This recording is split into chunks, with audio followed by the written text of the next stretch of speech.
আমাদের প্রত্যেকের ভেতরেই একটা নফস রয়েছে, যা কিনা নফসে আম্মারা।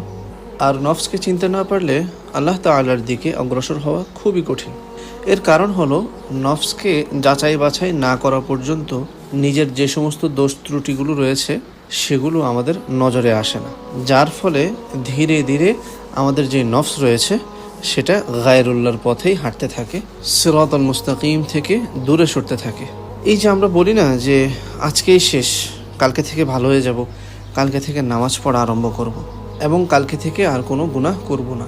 তো এই ধরনের চিন্তাভাবনাগুলো যদি আপনার মধ্যে থেকে থাকে, তাহলে আর দেরি না করে নফসকে কন্ট্রোল করতে হবে, নফসের লাগাম ধরতে হবে। কারণ এই যে সমস্ত বিষয়গুলো রয়েছে এগুলো শুধুমাত্র নফস এবং শয়তানের ধোঁকা। আর এমন শয়তানের ধোঁকায় পড়ে থাকলে গুনাহ ছাড়তে পারবেন না। জাযাকুমুল্লাহু খাইর। আসসালামু আলাইকুম ওয়া রাহমাতুল্লাহি ওয়া বারাকাতুহু।